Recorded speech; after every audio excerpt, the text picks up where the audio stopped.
समस्याएं तो जीवन में आती ही है। कुछ अच्छा करिएगा तो चैलेंजेस आएगा ही। आप बिना चैलेंज के कभी कुछ भी किसी को नहीं मिला है। आप सोचिएगा कि हाँ बिंद्रा जी आपको समझा दिए कि 2 पॉपकॉर्न, एक छोटा एक बड़ा, आप भी दुकान पर सजा दीजिएगा और कहिएगा कि भाई खरीद लो और बड़ा आदमी बनेंगे। नहीं, आ जाएगा गुंडा। नया नया चैलेंज आएगा, जो सीख के जाइएगा उससे अलग चैलेंज आएगा। बड़ा सोच छोटा करने का मौका ही नहीं देगा। तो जीवन चुनौतियों से भरा हुआ है, इस बात का आप हमेशा ख्याल रखिएगा। आपका दुकान है बगल में, आप बड़ा छोटा पॉपकॉर्न सजाए हुए हैं, अच्छे से काम कर रहे हैं, मेहनत से काम कर रहे हैं, मकान मालिक को लगा कि भाई तो कमा रहा है, भाई कल आप दुकान खाली कर। कुछ भी समस्या आ सकती है। जीवन में चुनौतियों के लिए हमेशा तैयार रहनी चाहिए। ये बात भी देखिए, हम अपनी एक्सपीरियंस को बोल रहे, कोई पॉइंट वाइज नहीं बोल रहे, कहानी के जरिए बता रहे। आप उसको समझते नोट करते जाइएगा। तो शशि चैलेंज किया कि ठीक है 10th पास किया, गवर्नमेंट स्कूल से हमारे पास आया, रात दिन एक करके पढ़ाई किया। बाकी नहीं सर, आप अगर 5 घंटा पढ़ने के लिए कहिएगा तो मैं 10 घंटा पढ़ूंगा। अगर आप 10 घंटा करिएगा पढ़ने के लिए तो मैं सोऊंगा नहीं। हम मेहनत करेंगे सर, आप हमको सुपर 30 में रखिए, हम क्या आ जाए। पढ़ते पढ़ते पढ़ते मेरे दूसरे बैच का लग गया, तो पढ़ते पढ़ते मेहनत करते करते इसका IIT में हुआ, खड़गपुर में। मुश्किल से IIT खड़गपुर। तो क्यों?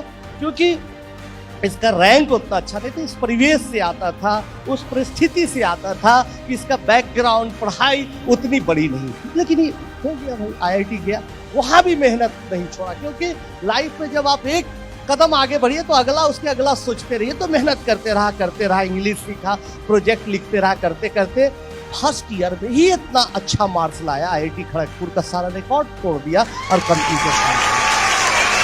फिर मेहनत किया, मेहनत करते करते यूरोप में होने वाले सबसे बड़े यूरोपियन साइंस स्कॉलरशिप कंपटीशन में लाखों लोग पूरे दुनिया से उसमें अप्लाई करते, उसमें शशि अप्लाई किया। आप गूगल आराम से प्रोग्राम के बाद करके शशि नारायण सर्च करिएगा। जब रिजल्ट आया तो मुझे भी विश्वास नहीं था कि क्या मेरा चेला, मेरा स्टूडेंट इतना अच्छा कर देगा। पूरे वर्ल्ड में इसका रैंक 1 था।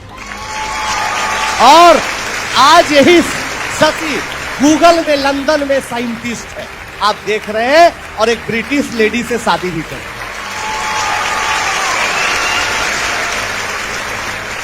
मेरा भी जन्म आप फिल्म में देखे थे, बहुत गरीब घर में हुआ।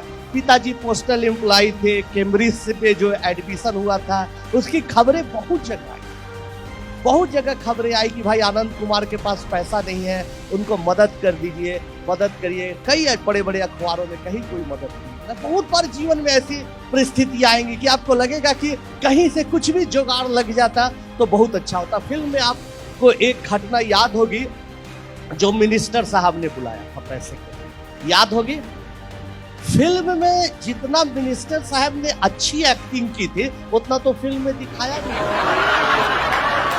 मिनिस्टर साहब बोले कि आ जाना, पैसे की जरूरत होगी, आ जाना। हम गए पिताजी के साथ, वैसे ही जनता दरबार लगा हुआ है, पॉलिटिकल बातें चल रही है। बोल रहे हैं मिनिस्टर साहब कि ठीक है मदद करेंगे, सबको आगे बढ़ाते चल जाए।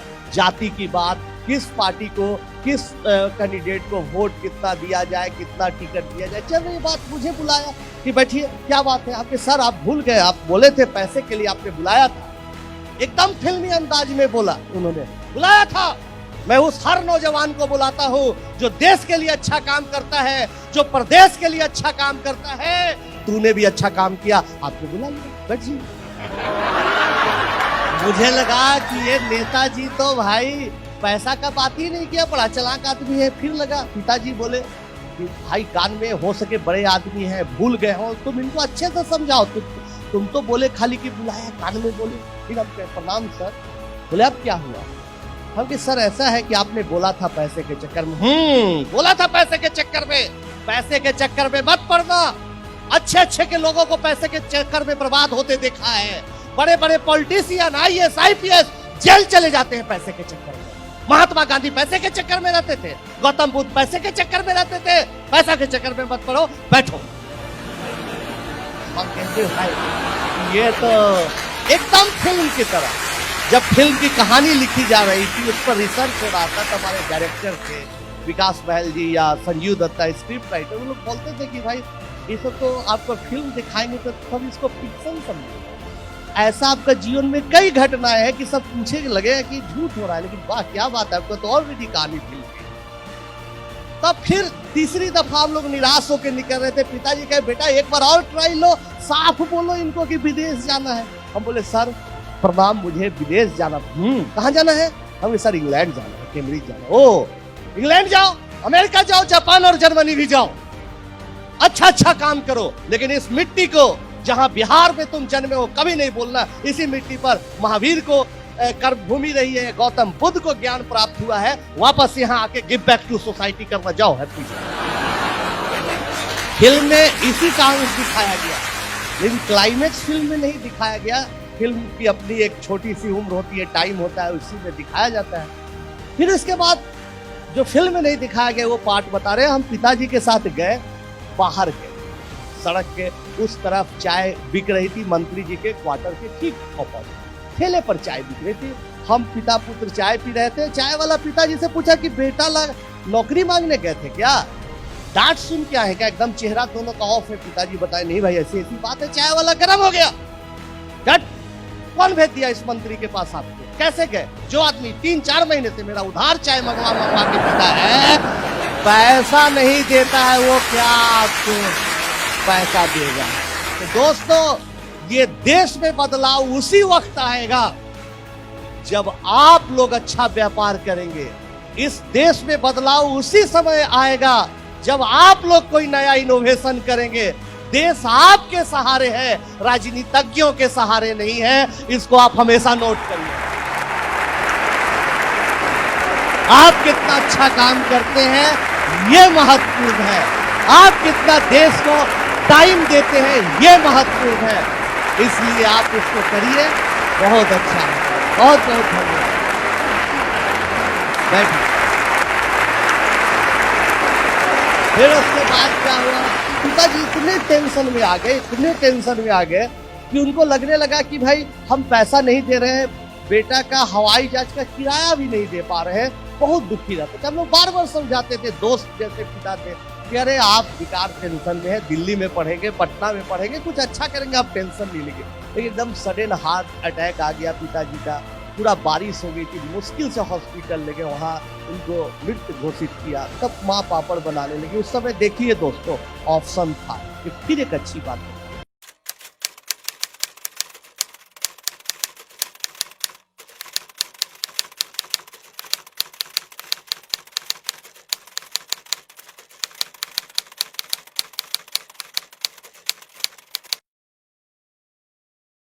पोस्टल डिपार्टमेंट में पिताजी के जगह पर हमारी नौकरी मिल रही थी। आप लोग जानते हैं अनुकंपा के आधार पर गवर्नमेंट ऑफ इंडिया देती है नौकरी देती है। तो सब लोग कहा कि बेटा तुम पोस्ट ऑफिस में काम कर लो, कुछ लिखा पढ़ी कर का काम कर लो, चिट्ठी बांटने के नहीं, कुछ लिखा पढ़ी का काम दे देंगे और टाइम निकाल के तुम पढ़ लो। लेकिन दोस्तों हम लोगों ने डिसीजन लिया। माँ ने कहा ठीक है बेटा, जो तुम करोगे कहोगे वही हम लोग करेंगे मिलके, कि कभी भी छोटी छोटी चीजों के साथ समझौता मत करो। अगर आप छोटी चीजों के साथ समझौता कर लेते तो आज पोस्टल डिपार्टमेंट में एक एम्प्लॉय रहते, डाक विभाग में चिट्ठी का लेन देन कुछ करते रहते, भाई काम करते रहते। तो ही हम बता रहे हैं कि हमने सोचा नहीं अच्छा आगे करना है, पढ़ते रहना है। तब कोचिंग सेंटर में पढ़ाने का मौका मिला, वहां पर पैसा आने लगा। लोग बोले लगे चलो कोटा में तुमको ले जाते, वहां तुमको स्टार के तौर पर लॉन्च करते। क्या फिर एक लोभ आया कि लाखों करोड़ों कमा सकते हैं,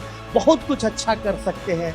लेकिन दोस्तों फिर वहां पर हमने अपने आप को कंट्रोल किया कि नहीं, जो गरीब बच्चे जो फिल्म में देखा, जो बच्चों को दिखाया, वैसे बच्चों को देख के लगा कि अभी छोटी छोटी चीजों का त्याग करिए और अपने मिशन पर लगे रहिए। हमारे जैसे लाखों करोड़ों इस देश में बच्चे हैं, नौजवान हैं जो पैसे के अभाव में नहीं पड़ रहे, उनके लिए काम करिए। तब सुपर 30 चलने लगा। मेरा भाई प्रणव है जो फिल्म में देखे थे, वो साथ देने लगा, पढ़ाई चलने लगी।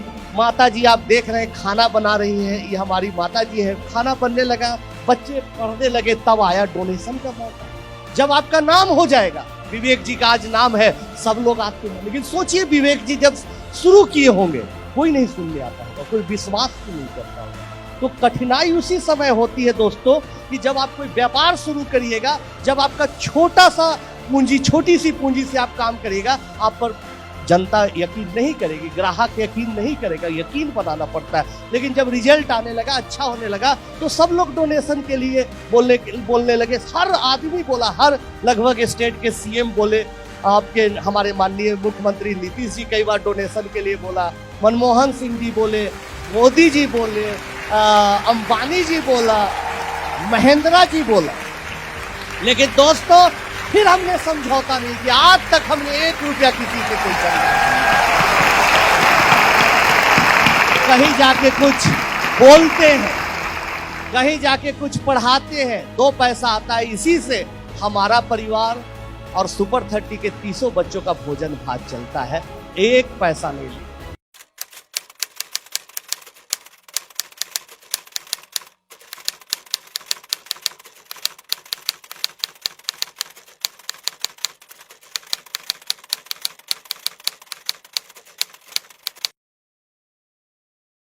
आप ईमानदारी के साथ, बर्गर पिज्जा वाला फंडा के साथ, मकान बेचने वाला फंडा के साथ प्रोजेक्ट बना के अपना काम करिएगा, निश्चित तौर पर चलेगा। लेकिन जिंदगी इतनी आसान नहीं है। जो सबसे हिंदी पट्टी क्षेत्र में है, आपके साउथ में कम है, महाराष्ट्र में कम है, लेकिन हिंदी पट्टी क्षेत्र में है कि जलने वालों की संख्या बहुत ज्यादा है।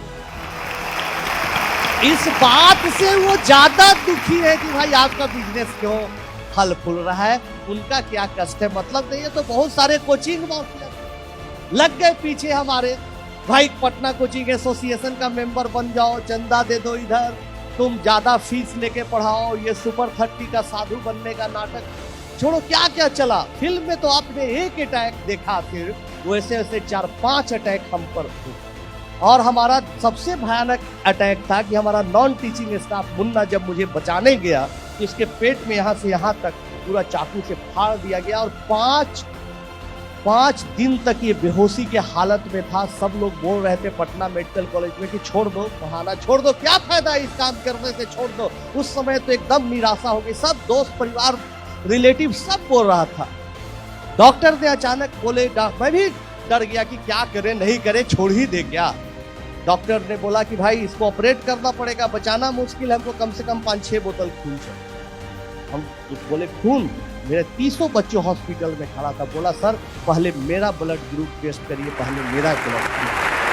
तब लगा चाहे कितनी भी कठिनाई हो, कितना भी हमला हो, लेकिन मुझे इन बच्चों के लिए ही काम करना है। तो समस्या आपके पास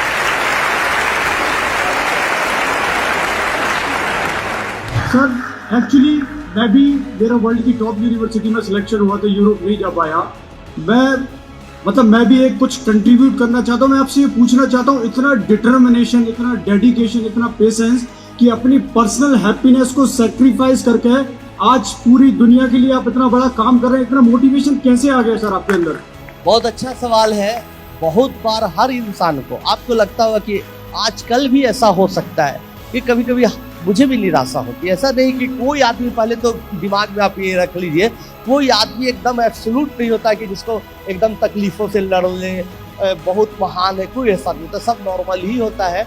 लेकिन मोटिवेशन आने का कई जगहों से आपको कारण खुद खोजना होगा। ऐसा नहीं कि कोई आपको बताएगा, या कोई, हर का अलग अलग हो सकता है। हमारे पिताजी जब गुजरे थे तो फिल्म में एक दृश्य दिखाया होगा, आपने देखा होगा कि एक कोट सिलाने गए थे हम।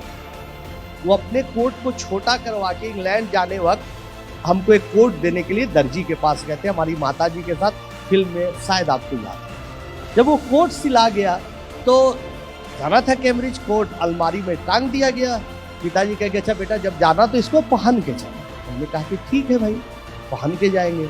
लेकिन पिताजी की मृत्यु हो गई, कोट आज भी टंगा हुआ है। तो जब भी निराशा होती है, जब भी कुछ लगता है कि अब टूट गए, कोई रास्ता नहीं है, तो ही पिताजी द्वारा टांगा हुआ कोट को देखे थे कि पिताजी बोले थे कि जिस दिन तुम कैम्ब्रिज जाओगे, बड़ा आदमी बनोगे, ये कोट को पहन लो। तो आज भी मेरा वो दिन नहीं आया है कि कोट मैं पहन सकूं, इसलिए कभी भी आप हमको कोट में कहीं नहीं देखते होंगे, कोई फोटो में कहीं मैं नहीं जाता हूँ। और मैंने सोचा है कि जिस दिन सच में मुझे लगेगा कि सोसाइटी के लिए कुछ अच्छा काम किया और ऊपर से देख रहे हैं हमारे पिताजी बहुत खुश है, उस दिन मैं जरूर कोट पहनूंगा। कि जब भी निराशा आती है तो सोचता हूं कि मुझे वो कोट एक दिन जरूर पहनना है, इसलिए निराश नहीं होना है, थकना नहीं है और काम करना है।